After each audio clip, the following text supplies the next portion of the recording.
हंस अवतार धारण किया। आप कृपा करके हंस अवतार की कथा सुनाओ। आपने हंस अवतार क्यों धारण किया और सनकादियों का प्रश्न क्या था और आपने उसका उत्तर क्या दिया? मैं जानना चाहता हूँ। बहुत ध्यान से सुनिएगा। भगवान प्रसन्न मुद्रा में बैठे हैं, अपने हंस स्वरूप का स्मरण करते हैं और कहते हैं, उद्धव सुनो, मैं तुम्हें सुनाता हूँ। एक बार ब्रह्मा के पुत्र सनक सनंदन सनातन सनत कुमार, इन चारों ने ब्रह्मा से एक प्रश्न किया। और प्रश्न क्या है? सनत कुमारों ने प्रश्न किया कि हे प्रभु, योग साधना के द्वारा प्राप्त होने वाली गति, ज्ञान, वो क्या है? बड़े बड़े योगी हिमालय पर जाकर के बैठ जाते हैं, बड़े बड़े तपस्वी साधनाएं करते हैं, बड़े बड़े वेदज्ञ वेद पाठ करते हैं, बड़े बड़े मनीषी यज्ञ करते हैं, लेकिन इन सबके मूल में जो परम तत्व ज्ञान है वो क्या है? प्रश्न समझ में आया? क्योंकि प्रश्न ये ब्रह्मा जी को भी समझ नहीं आया था। आप कृपा करके हमारी इस मुमुक्षा को दूर कीजिए। अत्यंत योग साधना, यम नियम, आसन, प्राणायाम, प्रत्याहार, ध्यान, धारणा, समाधि, अष्टांग योग आदियों के द्वारा प्राप्त होने वाला जो परम तत्व ज्ञान है वो क्या है? कौन प्रश्न कर रहे हैं? सनक सनंदन सनातन सनत कुमार। किससे प्रश्न कर रहे हैं? ब्रह्मा जी से। तो इस प्रश्न के उत्तर को ब्रह्मा जी भली भांति दे ना सके। ब्रह्मा जी ने मन में विचार किया, बोले यदि मैंने अपने पुत्रों को उत्तर नहीं दिया तो बच्चों के आगे नाक कट जाएगी। पिताजी को उत्तर नहीं पता, ब्रह्मा बने डोलते हैं। तब बोले ब्रह्मा ने मेरा स्मरण किया और मेरा स्मरण करते हुए मुझसे जिज्ञासा की कि हे प्रभु, आकर के मेरे इनके प्रश्नों का उत्तर प्रदान कीजिए। बंधुओं, बहुत समझने योग्य बात है, बहुत ध्यान से सुनने योग्य बात है। मुझे कहने में बहुत आनंद आएगा यदि आप प्रेम से सुनेंगे। हंस भगवान की कथा। भगवान कहते हैं कि ब्रह्मा ने जैसा मेरा स्तवन किया, मैं वैसा प्रकट हो गया। बोले कैसा स्तवन किया? बोले ब्रह्मा ने मेरा स्मरण किया, स्तवन किया। मेरे हृदय के विघ्न को दूर करने के लिए, मेरे बालकों के हृदय के संशय को दूर करने के लिए, हे भगवान आप प्रकट हो जाइए। उद्धव नारायण बन के क्यों नहीं गया? हंस बन के क्यों गया? बोले क्योंकि ब्रह्मा ने मेरा स्तवन ही ऐसा किया। बोले शुक्लाम वरम, ब्रह्मा ने स्तवन किया कि मैं आज गोरा बन के आऊं, श्वेत रूप में प्रकट हूं। शुक्लाम वरधरम विष्णु शशि वर्णम, बोले श्याम वर्ण का मुझे स्तवन नहीं किया, बोले शशि वर्णम, चंद्रमा की तरह चमकने वाले हे भगवान आप प्रकट हो जाइए। बोले जैसे ब्रह्मा ने मेरा स्तवन किया, मैं हंस रूप धारण करके वहां प्रकट हो गया। बोलो हंस भगवान की। ब्रह्मा के हृदय के संशय को दूर करने के लिए मैं हंस बन करके आया। मुझे देखते ही स्वयं ब्रह्मा ने मुझको प्रणाम किया। स्वयं ब्रह्मा ने प्रणाम किया। पिता किसी को प्रणाम करे, घर में कोई अनजान आ जाए और पिता उसको प्रणाम करे तो पिता को प्रणाम करता देख बेटा भले ही नहीं जानता हो, लेकिन वो देखता पिताजी प्रणाम कर रहे हैं तो वो भी प्रणाम करता है। सनक आदि ऋषियों ने प्रणाम किया और प्रणाम करते हुए उन्होंने पहले तो पिता से पूछा, ब्रह्मा से कि ये कौन है। ब्रह्मा जब ध्यानस्थ बैठ गए, उत्तर नहीं दे पाए, ठाकुर जी का दर्शन कर रहे थे, तब सनकादि ऋषियों ने हंस भगवान से जाके पूछा कि आप कौन हो, हमें उत्तर दीजिए। शुक्ल वर्ण के भगवान की आंखें लाल हो गई और महाराज सीधे उत्तर देते हैं। भगवान कहते हैं ऐसा अपना कोई प्रत्युत्तर दे दे तो महाराज हम तो डर के मारे भाग जाएं। ज्ञान स्वरूप हंस भगवान उनसे केवल इतना पूछ लिया कि आप कौन हो, वो क्या कह रहे हैं उत्तर में। बोले मुझसे पूछते हो मैं कौन हूँ, बताओ किस तरीके से बताऊं मैं कौन हूँ? व्यवहार जगत में बताऊं मैं कौन हूँ कि आध्यात्मिक तरीके से बताऊं मैं कौन हूँ? सनकादि घबराने लगे। भगवान कहते हैं यदि तुम व्यवहार मात्र से पूछते हो तो तुम्हारा पूछने का कोई औचित्य नहीं है, क्योंकि पृथ्वी जल तेज वायु आकाश इन पंच तत्वों से तुम बने हो और उन्हीं पंच तत्वों से मैं बना हूँ। तो अग्नि अग्नि से पूछे कि मैं कौन हूँ, जल जल से पूछे कि मैं कौन हूँ, वायु वायु से पूछ रही है मैं कौन हूँ। ये कोई प्रश्न है पूछने का कि मैं कौन हूँ? चलो आज ज्ञान के सागर में डुबकी लगाते हैं। भगवान कह रहे हैं यदि तुम व्यवहार मात्र से पूछ रहे हो तो तुम भी पंचभूत से बने हो, मैं भी पंचभूत से बना हूं। ये प्रश्न नहीं होना चाहिए कि मैं कौन। कान का कुंडल सोने का, नाक की नथनी सोने की, कुंडल नथनी से पूछता है तुम कौन हो। आकार में तू कुंडल है, ये नथनी है, लेकिन मूल तत्व में तुम दोनों सोने होना, स्वर्ण होना।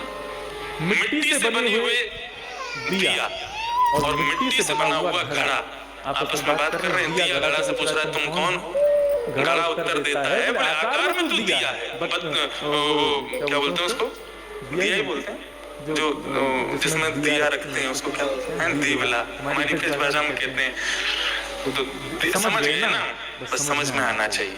तो वो पूछता है घड़े से तुम कौन हो। घड़ा कहता है कि भाई आकार में तो दिया है, मैं घड़ा हूँ, लेकिन यदि हम दोनों को फोड़ दिया जाए तो हम दोनों मिट्टी हैं। ठीक उसी प्रकार आप मुझसे पूछो कि मैं कौन हूँ, तो व्यवहार में तुम भी पंचभूत से बने हो, मैं भी पंचभूत से बने हो। आकार में मैं इंद्रेश हूँ, आकार में तुम यशवर्धन हो। भगवान कहते हैं ये तो था व्यवहार का उत्तर। अब आध्यात्मिक उत्तर सुनो, तुम कौन हो और मैं कौन हूँ। आध्यात्मिक उत्तर देते हुए भगवान कहते हैं यदि व्यवहार में पूछो तो पंचभूत से तुम बने हो, पंचभूत से मैं बना हूँ, तुमको मुझसे पूछना ही नहीं चाहिए मैं कौन हूँ। और आध्यात्मिक दृष्टि से तुम पूछो कि मैं कौन हूँ, तो सर्वम खलुगिदम ब्रह्म, सब में भगवान है। तुम भगवान से पूछ रहे हो कि मैं कौन हूँ, तुम भी ईश्वर हो, मैं भी ईश्वर हूँ, सब ईश्वर। सनकादि चुप खड़े, हमने पूछ की गलती कर दी। वाल्मीकि रामायण में प्रसंग आता है जब भगवान श्री राम लक्ष्मण दोनों किष्किंधा पहुंचते हैं, तब हनुमान जी महाराज उनका परिचय लेने जाते हैं सुग्रीव की आज्ञा से कि भाई बलि के द्वारा भेजे कोई हमारे शत्रु तो नहीं है। तब श्री हनुमान जी महाराज उनके सामने ब्राह्मण का रूप धारण करके जाते हैं राम जी के आगे, और आदि आदि से वार्तालाप होती है। तब हनुमान जी का परिचय पूछते हैं राम जी कि तुम कौन हो। कभी कोई पूछे तुम कौन हो तो आपने शायद पता नहीं अनुभव किया हो नहीं किया हो, कोई रैंडम व्यक्ति पूछे तो बात ठीक, कोई कई बार ऐसा होता है कोई पूछता ना आप कौन हो, अंदर से कुछ घबराहट सी होती है बताने में कि हम कौन है, मैं कौन हूँ। अगली बार कोई पूछे तुम कौन हो तो हंस भगवान वाला उत्तर दे देना मैं कौन हूँ। सामने वाला कभी नहीं पूछेगा तुम कौन हो। हनुमान जी से राम जी पूछते हैं कि आप कौन हैं। हनुमान जी वाल्मीकि रामायण में उत्तर देते हैं कि मैं कौन हूँ। हाँ, क्या उत्तर देते हैं। हे राजकुमारों, हनुमान जी कहते हैं यदि आप मेरे शरीर से पूछ रहे हो कि मैं कौन हूँ तो देह दृष्टया तु दासो, देह की दृष्टि से, शरीर की दृष्टि से आप ईश्वर हैं, मैं आपका दास हूँ। और यदि मेरी आत्मा से पूछ रहे हो, इस शरीर के भीतर बैठी हुई आत्मा से, आपने जीव से आपने पूछ रहे हो कि मैं कौन हूँ। व्यवहार दृष्टि से पंचभूत तुम हो, पंचभूत में है, और आध्यात्म दृष्टि से सब में भगवान है, तो फिर किसी का परिचय पूछने की जरूरत क्या है। सर्वम विष्णुमयम जगत। जब इस प्रकार से प्रश्न किया उसके बाद दोनों ने चारों भाइयों ने प्रणाम किया, तब हंस भगवान ने उनके प्रश्न का उत्तर दिया। आपने प्रश्न क्या किया था? बोले योग साधना के द्वारा प्राप्त होने वाली गति ज्ञान क्या है। भगवान हंस एक वाक्य में उत्तर दे देते हैं। क्या कहते हैं? बहुत ध्यान से सुनना। एक गोपी फल बेचने के लिए जा रही थी। कोई फल ले लो, कोई फल ले लो, कोई फल ले लो, कहती कहती टोकरी में फल लेकर के जा रही थी। तभी नन्हे से बाल कृष्ण नंद रानी यशोदा के साथ में नंद भवन में किलोल कर रहे थे, खेल रहे थे। तभी उनको सुनाई दिया एक गोपी कह रही है फल ले लो, फल ले लो। तो आज ठाकुर जी के मन में इच्छा हुई आज हम खरीदारी करने जाएंगे। मैया से बोले मैया मैं फल खरीद के लाऊं? बोले लाला तू फल खरीद के लावेगो? बोले हाँ। कैसे लावेगो? तो पैसा तो है ना है। बोले मेरे पैसा ना है, लेकिन सामने गेहूं को बोरा रखो, गेहूं रखे, मैं मुट्ठी भर गेहूं लेके जाऊंगा और वह फलवारी को दे आऊंगा, वह फल ले आऊंगा। यशोदा मैया कहती ठीक है जा लाला आज तू जा, तू फल लेके आ। तो नन्हे से 3.5 वर्ष के ठाकुर जी उठते हैं और उठ करके जाते हैं, अपने कोमल कोमल हाथों में उस गेहूं को भरते हैं और भर करके जैसे ही दौड़ करके जा रहे हैं फल लेने के लिए। अब दौड़ जा रहे हैं तो हाथों से गेहूं छलकता जा रहा है। मैया यशोदा खड़ी खड़ी लीला देख रही है। फल वाली जैसे सामने आई ठाकुर जी को आता हुआ देखने लगी उनकी महाराज विक्रेतु कामा किलगोप कन्या मुरारी पादार पितचित वृत्ति। ठाकुर जी की उस नटखट चाल पर ही उसकी चित्त वृत्ति अटक गई, वहीं बैठ गई उनके स्वरूप को देख करके।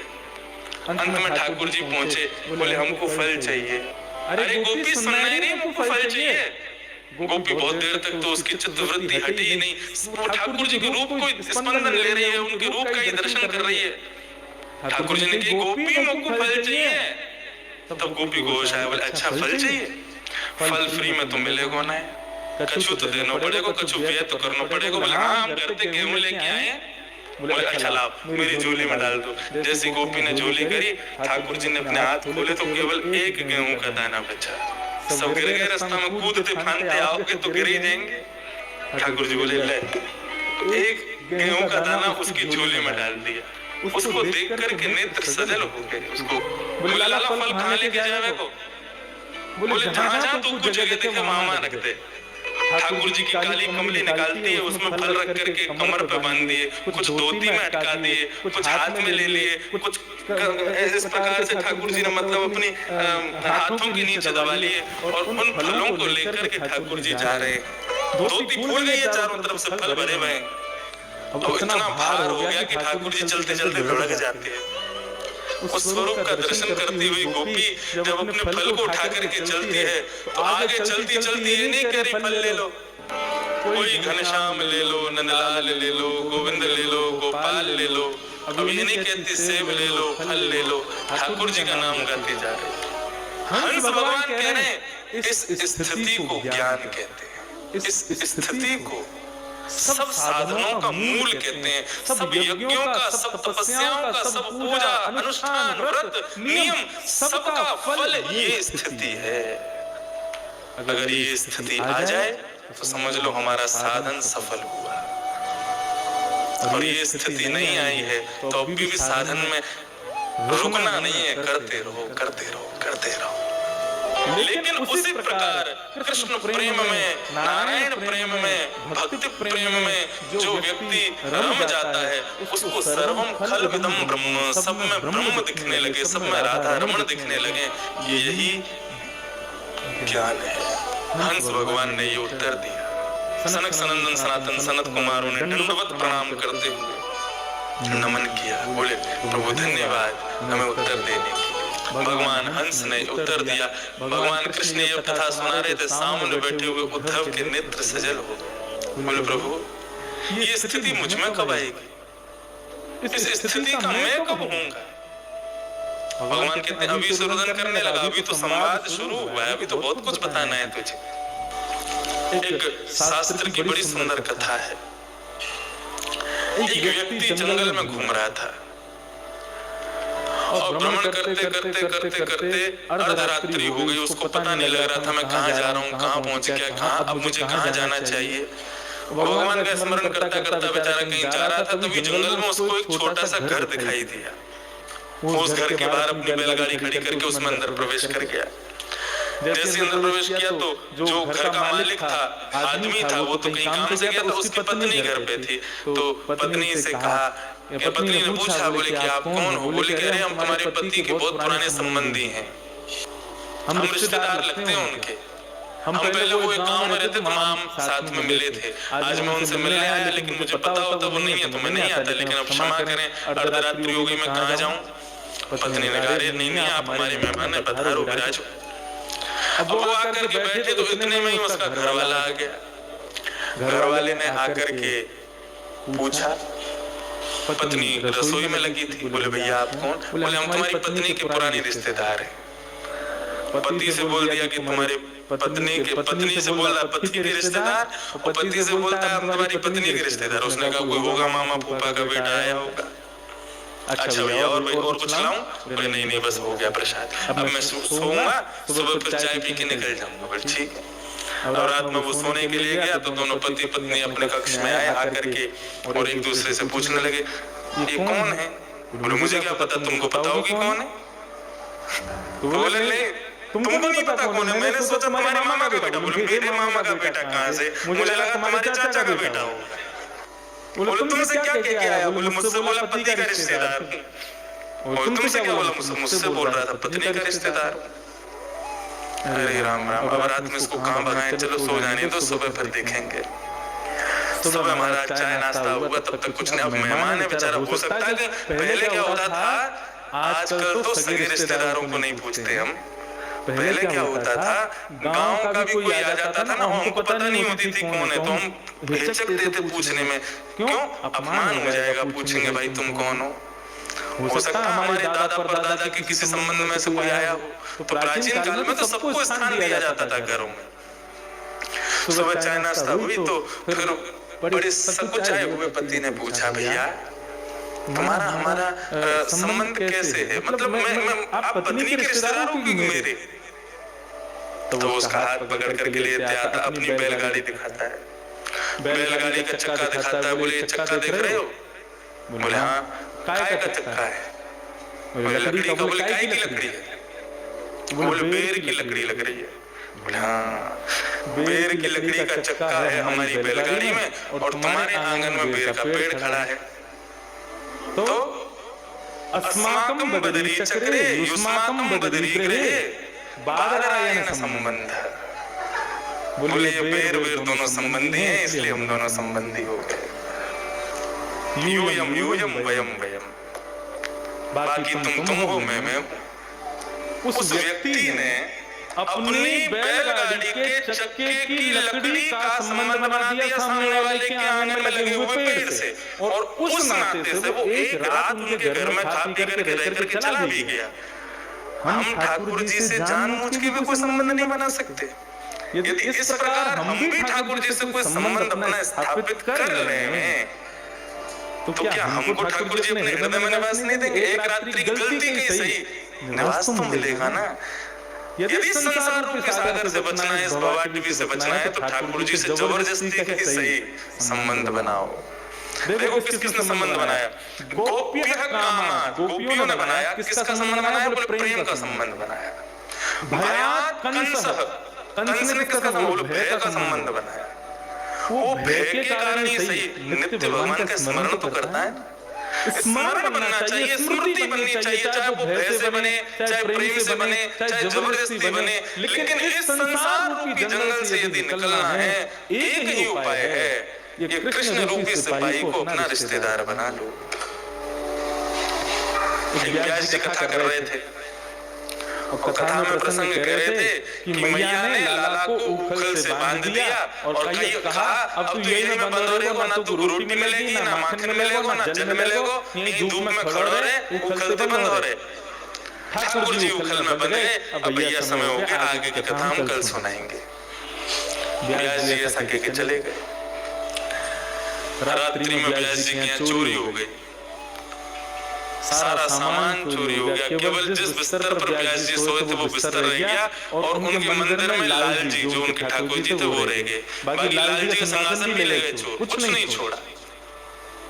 सुबह सुबह व्यास जी उठे तो देखे महाराज पंखा, लाइट, फ्रिज, बर्तन सब चोरी हो गए। सबको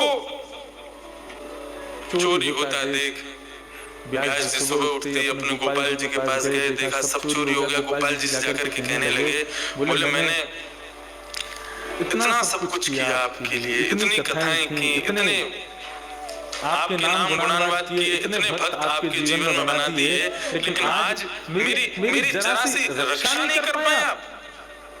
चोर आकर के चोरी करके चले गए, सब ले करके चले गए, मेरी रक्षा नहीं करी आपने। तो उनके गोपाल जी बोलने लगे, बोले मेरा दोष ना है, मुंह पे मत थोपे, मेरी गलती ना है, तेरी गलती है।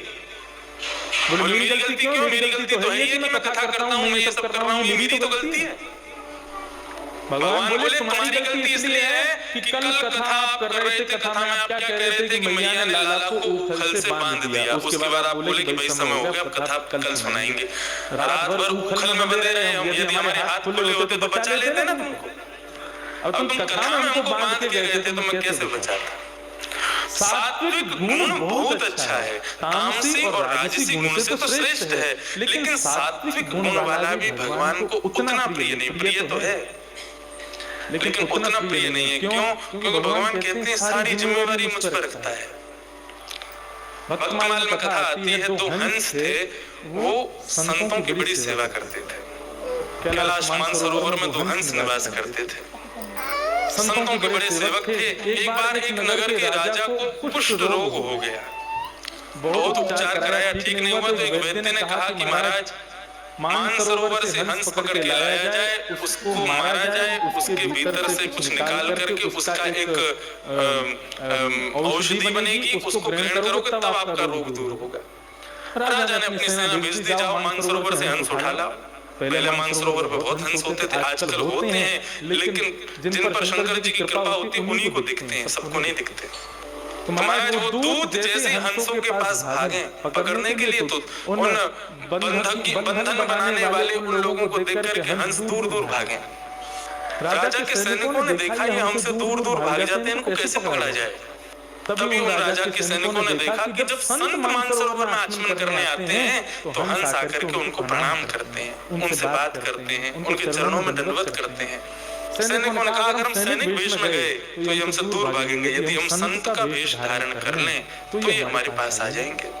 सैनिकों ने संत का वेश धारण किया और जैसे ही महाराज हंसों के पास गए तो हंस जानते थे कि ये वो सैनिक हैं, संत नहीं है। लेकिन इन्होंने आवरण संत का पहना है, तो कहीं हमसे संत आवरण संत वेश का अपमान ना हो जाए, इसलिए उन लोगों ने अपने आप को बंदी बनवा लिया। नेत्रों से अश्रुधार बहने लगी, लेकिन संत वेश का तिरस्कार नहीं किया, जानते हुए भी कि ये संत नहीं है। हंसों को पकड़ करके लेकर के गए राजा के यहाँ। संत वेश के प्रति इतनी आदर भाव को देख करके नारायण भगवान से रुका नहीं गया।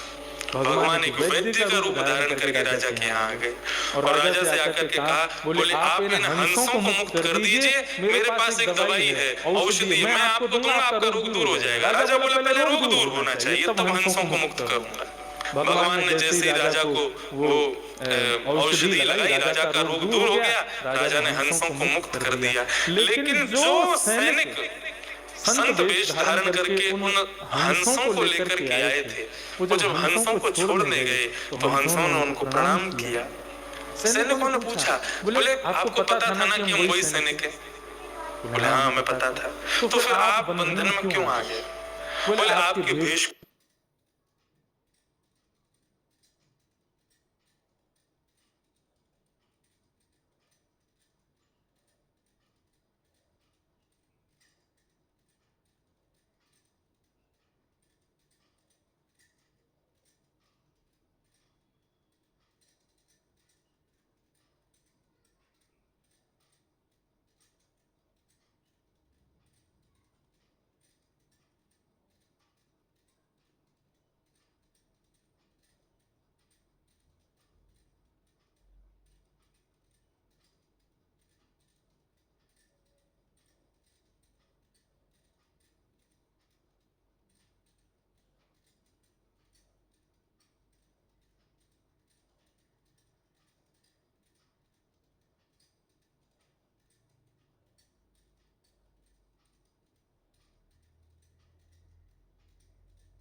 को देख के, क्योंकि एक संत का वेश है, इसलिए हम आपके बंधन में आ गए। और तुम्हारे राजा का रोग दूर करने जो वैद्य है ना, वो कोई वैद्य नहीं है। तो बोले कौन है? बोले हमारी संत वेश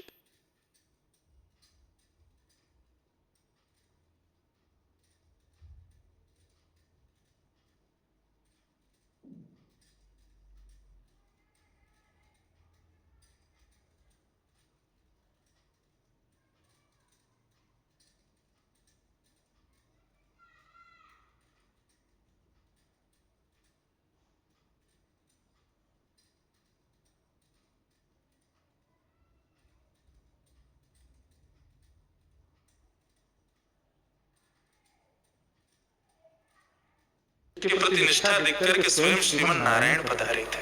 सैनिकों ने उसी समय प्रण ले लिया, हमने केवल झूठा वेश धारण किया और इतनी बड़ी लीला हो गई। यदि हम वास्तव में संत ही बन जाएं तो ठाकुर जी कितना प्रेम करेंगे। उसी समय सैनिक वेश छोड़ के वे सभी संत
बन करके मानसरोवर में विचरण कर।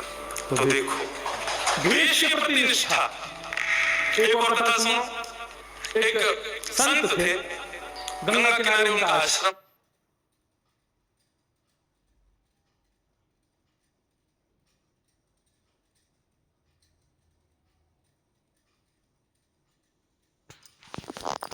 आश्रम, सब सन्यासी महात्मा रहते थे, लेकिन एक बार महाराज जो वहां के मुखिया महात्मा थे, उनका किसी गोरी चमड़ी वाली सुंदर स्त्री पर मन आ गया और वो उसको लेकर के अपने आश्रम में आ गए।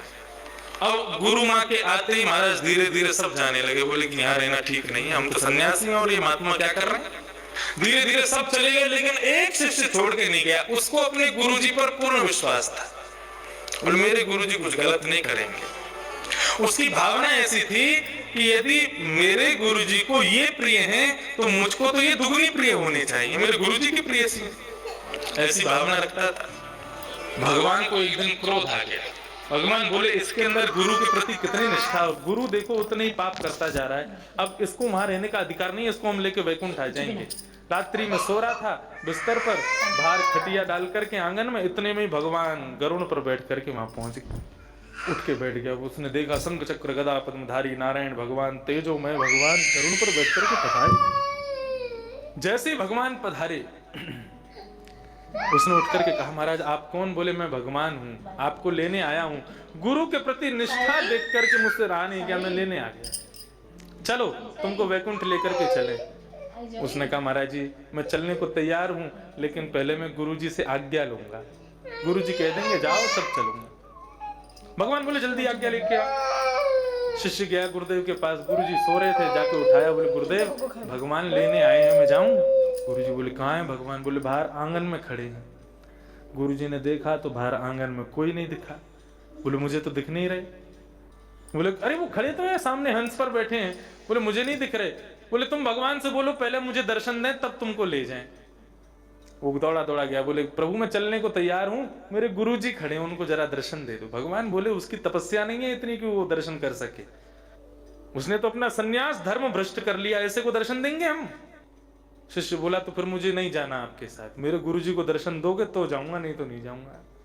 भगवान बोले रुक जा दर्शन देते हैं। भगवान ने दर्शन दिया, गुरुदेव प्रसन्न हो गए, जय हो जय हो जय हो भगवान, निरंतर आपका नाम गान किया, आज दर्शन हो गए। प्रणाम करने लगा। शिष्य कहने लगा गुरुजी दर्शन हो गए? बोले हाँ हो गए, अब मैं जाऊं? गुरुजी रोने लगे, बोले चेला तू गुरु को अकेला छोड़ के चला जाएगा, मुझे भी साथ ले चल। अब तो और आनंद होगा। बोले अरे वहां तो दो दो लाभ मिलेंगे, ठाकुर की भी सेवा गुरु की भी सेवा। रुको अभी महाराज ठाकुर जी से बोल के आता हूँ। भगवान से जाके बोला, बोले एक शर्त पे चलूंगा। बोले क्या शर्त है? गुरुजी को भी ले चलो साथ में। भगवान बोले उसको दर्शन देने की तपस्या नहीं थी, उसको वैकुंठ ले जाएंगे हम? तो बोला फिर मुझे नहीं जाना आपके साथ, या तो गुरुजी को लेके चलो या फिर आप चले जाओ अकेले। लक्ष्मी जी बोली कि ऐसे शिष्य के क्या मतलब, क्या जरूरत पड़ रही है इसको ले जाने की? देखो कितना ढीठ है, अपने गुरु को एक क्षण के लिए नहीं छोड़ रहा है। भगवान बोले इसी पे तो रीझ रहा हूं मैं, इसकी गुरु निष्ठा देख के तो रीझ रहा हूं मैं। भगवान बोले ठीक है गुरुजी को ले आओ, तेरे बल से गुरुजी भी वैकुंठ घूम लेंगे। गुरुजी को लेके जाने लगे तो गुरु माँ रोने लगी भीतर, मैं अकेली यहाँ क्या करूंगी, मुझे भी ले चलो। गुरुजी ने शिष्य से कहा, बोले बेटा, बोले हाँ ठाकुर जी से कह दे ये भी चलेंगे साथ। बोले हाँ हाँ अभी कहता हूँ। गुरु ठाकुर जी के पास गया, बोले एक और सीट अवेलेबल है? भगवान बोले अब कौन चलेगा? बोले गुरु माँ चलेंगी। बोले एक महात्मा का सन्यास धर्म नष्ट कर दिया, एक आश्रम का पूरा रूप बिगाड़ दिया, ऐसी कन्या को हम कैसे ले जा सकते हैं वैकुंठ? तो बोला देखो उनके बिना गुरुजी नहीं जाएंगे, गुरुजी के बिना मैं नहीं जाऊंगा। अंत तो गत्वा ये हुआ, गरुड़ के ऊपर भगवान, भगवान के पीछे भक्त, भक्त के पीछे गुरु, गुरु के पीछे गुरु माँ, सबको लेकर के एक भक्त की गुरु निष्ठा, सबको लेकर के वैकुंठ पहुंचे। ये विश्वास। इस कथा का कई लोग अनर्थ भी कर सकते हैं, अन्य अर्थ भी निकाल सकते हैं, वो रूप नहीं है इस कथा का। इस कथा में गुरु के दोष हैं तो दोष तो रहेंगे, वो अपना कल्याण करेंगे, लेकिन आपके हृदय में किसी के प्रति दोष भावना उत्पन्न ना हो। अरे हम लोग अभी 24 गुरु सुन के आए हैं, दत्तात्रेय के आश्रय से आए हैं, हम किसी में दोष नहीं देते, और गुरु में तो कदापि नहीं। विश्वास। तो भगवान कहते हैं विश्वासो फलदायक।